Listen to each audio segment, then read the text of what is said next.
Bonjour, dans ce mini tuto nous allons voir comment vérifier si une instance Oracle est lancée et accessible.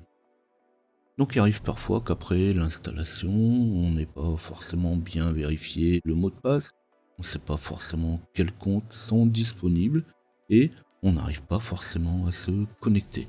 Alors ça peut être pratique quand même de vérifier avant de se lancer dans le bricolage des comptes utilisateurs et des mots de passe, de vérifier d'abord si la connexion se fait bien sur la base de données ou tout simplement si l'instance est déjà lancée. Donc sur Windows, c'est le processus Oracle qui se charge des connexions aux instances. Alors on peut tout simplement vérifier dans un premier temps s'il est déjà démarré. Alors pour pouvoir tester les différents processus, on va ouvrir une console PowerShell et on va tout simplement taper la commande getProcess. Alors on pourrait utiliser aussi PS, c'est un alias de getProcess. Alors forcément quand je fais un getProcess il va m'afficher tous les processus. On peut très bien filtrer, c'est quand même un petit peu plus pratique de vérifier uniquement l'instance Oracle si elle est lancée. Donc je vais faire un getProcess pipe select string. Donc je vais sélectionner uniquement la chaîne et entre guillemets je vais mettre Oracle. GetProcess pipe select string Oracle. Alors pour avoir la même ligne que celle qu'on avait dans GetProcess, alors même si Microsoft indique que c'est la même commande, on peut faire un GetProcess pipe find str Oracle.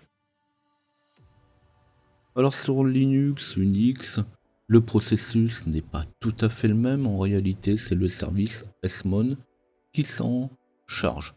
Donc sur un Unix on pourra faire un ps espace-ef pipe grep smon. Donc là déjà on va pouvoir vérifier si le processus Oracle tourne. En deuxième temps on pourra utiliser un des petits softs qui est livré avec le système Oracle, c'est tnsping. Donc généralement cette commande on la lance depuis un poste client. Alors avant de faire un tnsping, je vais faire un lsnrctl. Donc il va me permettre de lister les différents listeners en donnant le nom des différentes instances et leur état.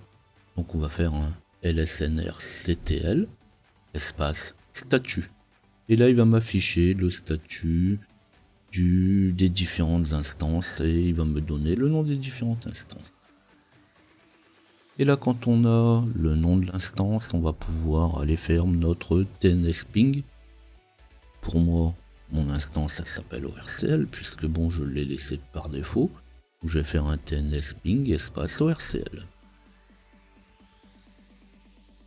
Maintenant si vous n'arrivez toujours pas à vous connecter, là on va pouvoir aller voir du côté des comptes utilisateurs. Et ça, on le verra dans une des prochaines vidéos, comment faire un reset et comment trouver les différents utilisateurs d'une base de données. Si cette vidéo vous a plu, vous n'oubliez pas de liker. Laissez-moi un tip sur tipeee.com/ljpinfo. Abonnez-vous à la chaîne si vous désirez retrouver les prochaines vidéos. Tapez LJP Info pour retrouver mes différents documents. Laissez-moi vos questions, laissez-moi vos suggestions, n'hésitez pas à exprimer vos besoins. À bientôt.